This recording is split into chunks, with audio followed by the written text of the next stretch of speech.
नमस्कार मित्रों, मैं पंडित कैलाश चंद्र जोशी आपका स्वागत करता हूं अपने YouTube चैनल संस्कृति सेज में। मित्रों, आज मैं आपके साथ दिनचर्या पर चर्चा आरंभ करने वाला हूं।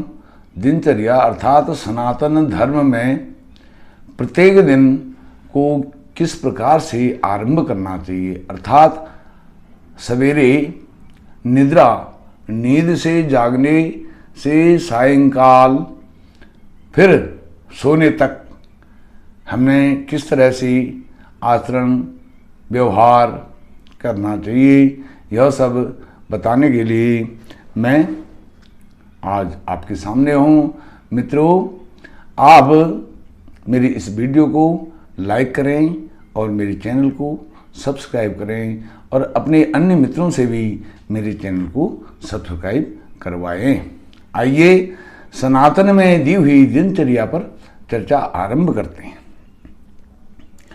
जो दिनचर्या है इसको आरंभ इस प्रकार से करेंगे और इस दिनचर्या को यदि प्रत्येक व्यक्ति अपने आचरण में लाएगा तो उसका जो स्वास्थ्य है, जीवन है, वह सब आनंदमय होगा, सुखमय होगा।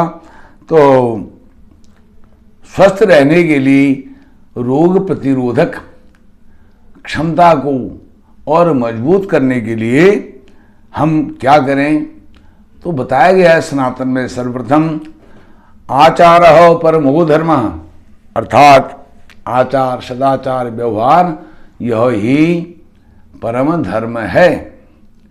और अब हम नींद से जागते हैं प्रातः काल, तो किस प्रकार से जागें और ब्रह्म मुहूर्त में अर्थात सूर्योदय से 1.5 से 2 घंटे पहले जागना चाहिए। ऐसा सनातन के विज्ञान में दिया हुआ है। जागें तो अपनी जो सैया, जिस बिस्तर पर सोए हैं उसमें बैठ करके सर्वप्रथम करावलोकन करें। अपने हाथ की जो हथेली है, हाथ को देखें। कराग्रे वसते लक्ष्मी, कर मध्य सरस्वती, कर मूले स्थितो ब्रह्मा, प्रभाते कर दर्शन। इस प्रकार से जो हाथ की अग्रभाग है, अंगुलियां हैं, यहाँ पर लक्ष्मी जी का निवास है और बीच में सरस्वती जी का निवास है और मूल में परात्पर ब्रह्म का निवास है। यह हाथ देख करके फिर आगे बढ़ना चाहिए।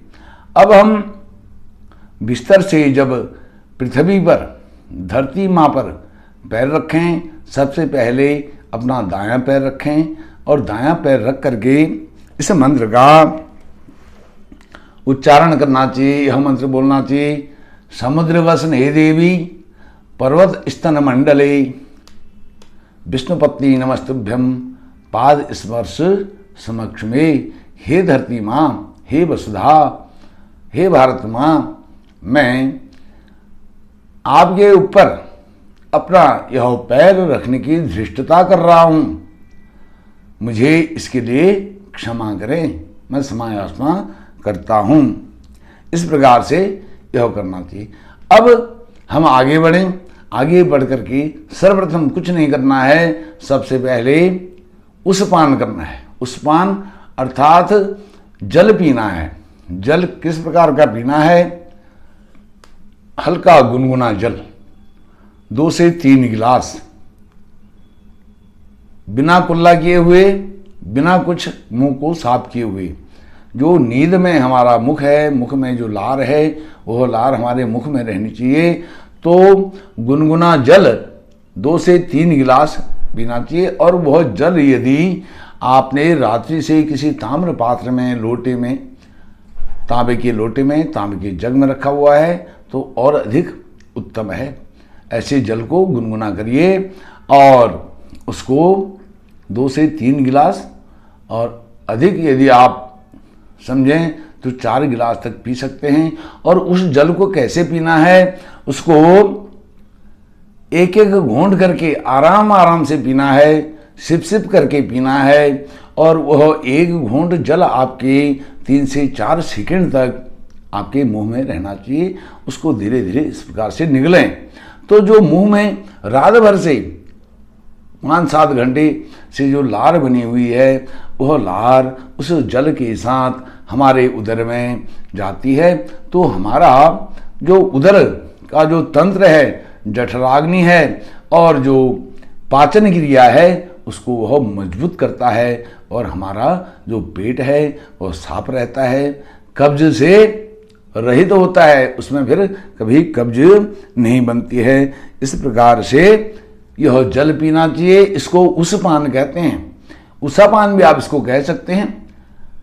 निद्रा त्यागने के बाद उसके बाद आप मल मूत्र त्याग करके लिए जा सकते हैं।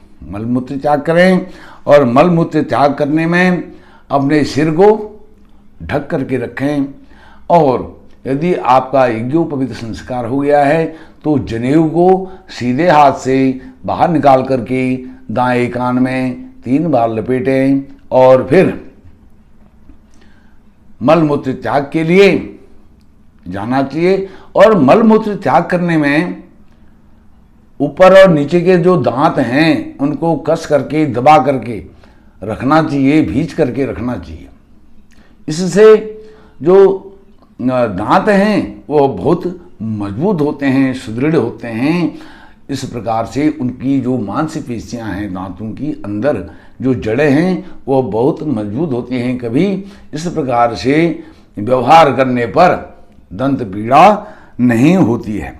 और उसके बाद मलमूत्र त्याग के बाद बाहर आएं, बाहर आकर के अच्छी तरह से मिट्टी से, राख से, साबुन से, हैंड वॉश से अपने हाथों को धोएं।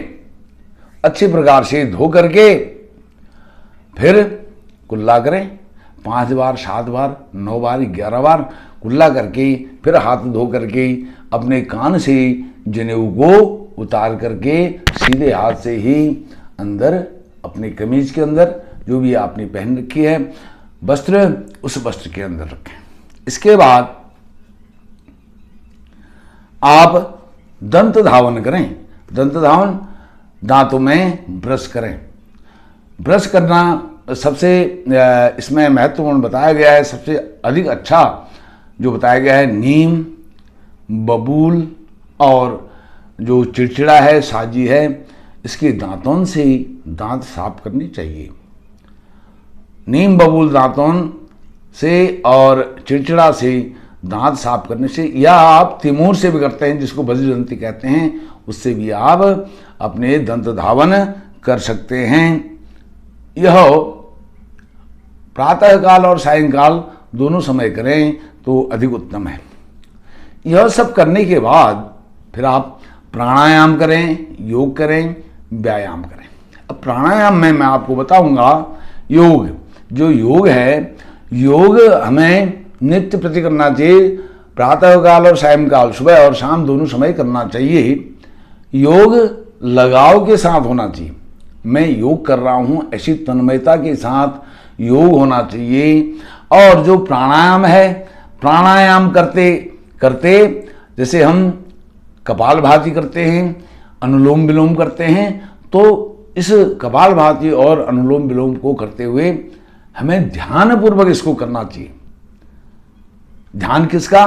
ध्यान अपने इष्ट देवता का, अपने परमात्मा का, सत चिद आनंद स्वरूप सगुण साकार निर्गुण निराकार परात्पर पर ब्रह्म का ध्यान करते हुए, अपने शरीर में षट चक्रों का ध्यान करते हुए प्राणायाम करना चाहिए। योग जो है लगाव के साथ, प्राणायाम ध्यान के साथ, और जो अन्य क्रियाएं हैं उनको जो आपके उनको कहना चाहिए, जो आसन है आसन को ठहराव के साथ। अब हम आसन कर रहे हैं,